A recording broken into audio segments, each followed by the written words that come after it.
Hey YouTube, it's been a while. Um, I wanted to continue talking about the standards of living. Currently, I am in the season of rebuilding everything about my life. And so, setting new standards for myself and for my children has become a thing. Um, so I started with two standards. And those videos you can check out on my page. But I wanted to get into standard number three. Um, for me in my household, standard number three is treating yourself with respect and treating yourself with love. Now, what do you mean by respect and love? Um, since I've given my life over to Christ and since I've started living through the gospel, there's a lot of things that I've learned from the Bible and just in general on how to have self-respect and how to have self-love. Self-respect in a sense of things that I tolerate, things that I won't tolerate, things that don't honor him, that don't honor God, things that I feel is okay for my life and where I am, because for so long, my life was dictated. I was told what was appropriate, what was inappropriate. Self-respect, right? Things that you do for yourself that bring you honor or bring God honor. Self-respect. Self-love. That's another one. Self-love. And don't mind my son, he's sleeping in the back. um, Self-love. Boy, a whole lot ties into self-love these days.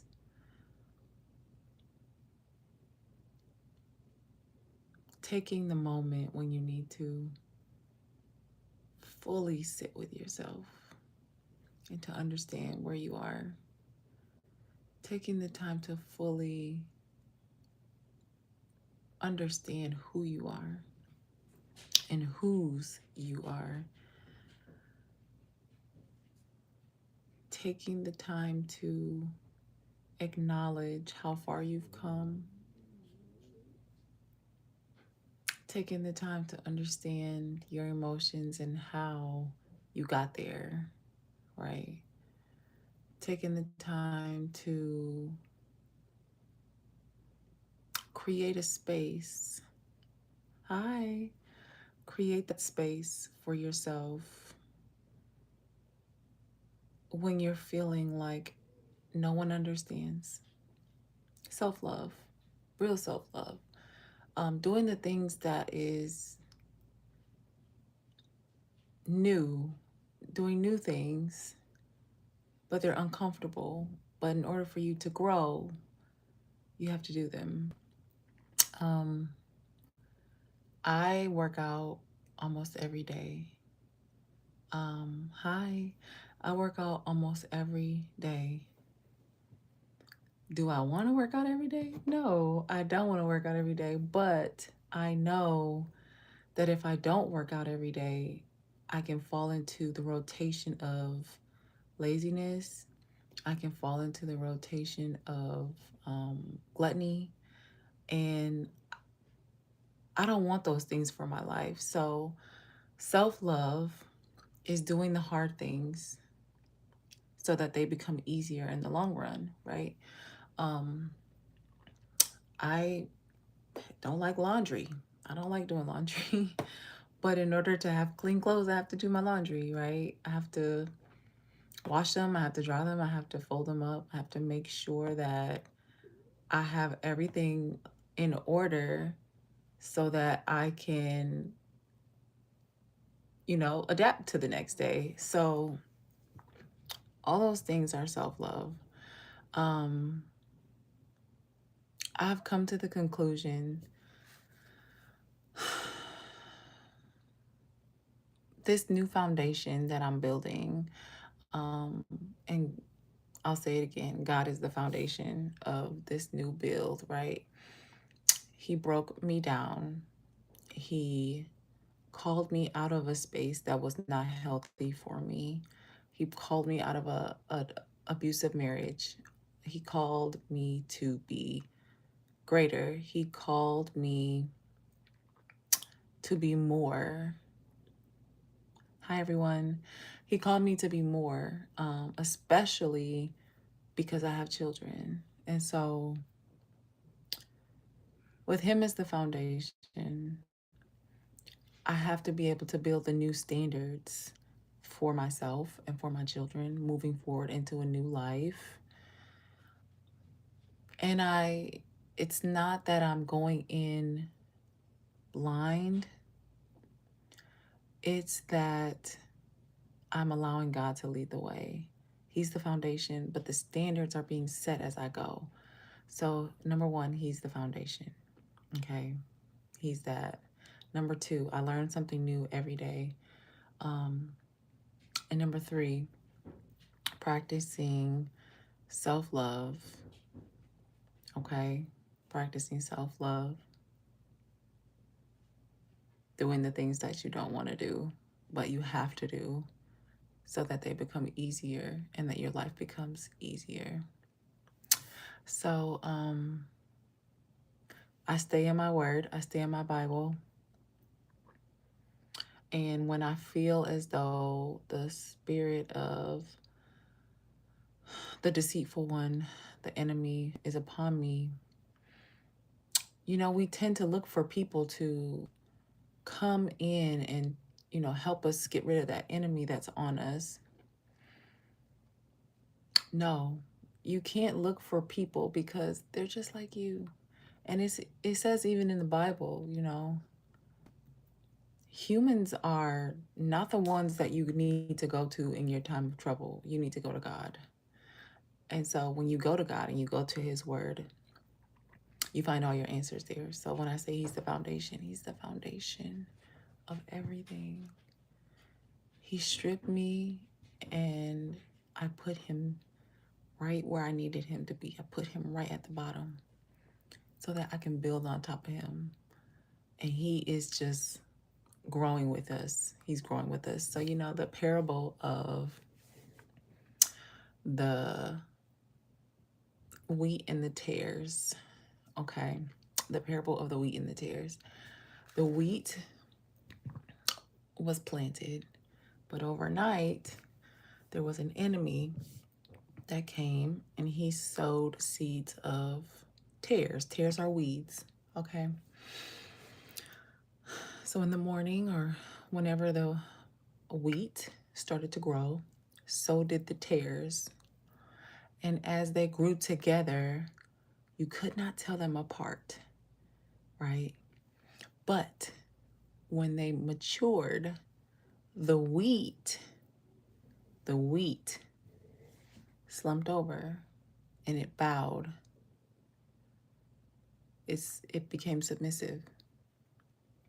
The tares stood right up straight. And so when it was time for the harvesters, the workers, to go out and to gather all the wheat, they noticed the tares and they asked the master, I'm sorry, they started to harvest and they wanted to know if the master wanted to pull up the tares so that the wheat could continue to grow. And the master said, no, let them grow together. And when it is harvest time, we will pull them together. We will pull them all up together. And when they all matured, you could tell the wheat from the tare. The wheat bowed and the tares stood straight up. So when they harvested everything, they took the wheat and they bundled it up and they threw it into the farmhouse. Because the wheat has to still be pruned. The wheat still has to still has to be processed. It still has to go through a process of beating and um, trampled on, or well, not trampled on, but you get what I'm saying. Like, it has to be molded into something greater. And the tears, they bundled them up and they threw them into the fire to burn.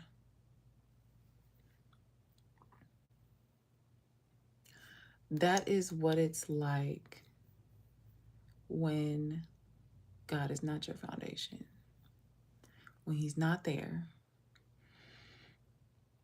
you become the tear. You become the one that stands straight up. You stand straight up. You grow straight up. There's no humility.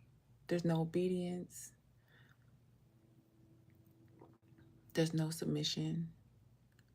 Whereas the wheat, when it matures and it grows and it matures, it bows because it knows if it continues to stand up straight, it's not fully matured, right?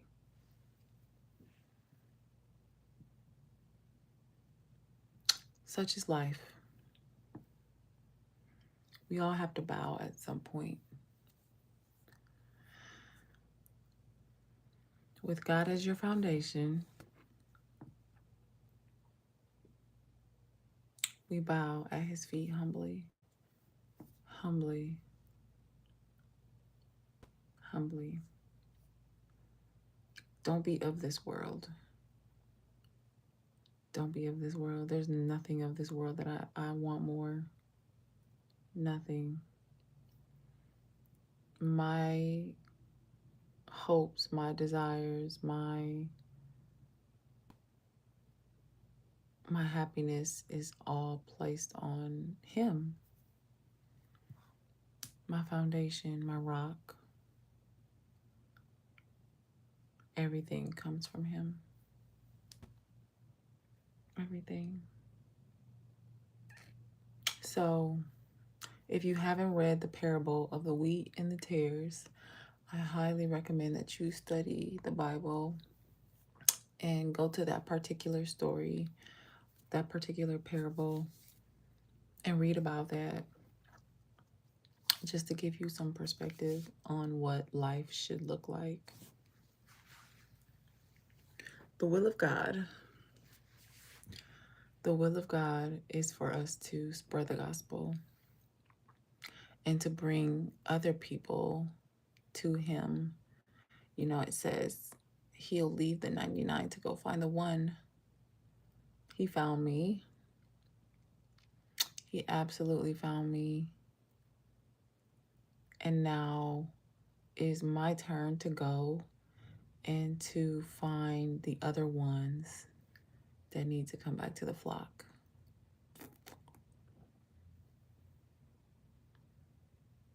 Absolutely. Yeah. It's my duty. It's my responsibility to go find the one to come back to the 99.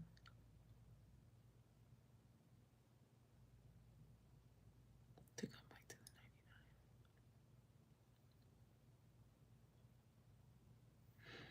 Well, anyway, that is standard number 3 for the night.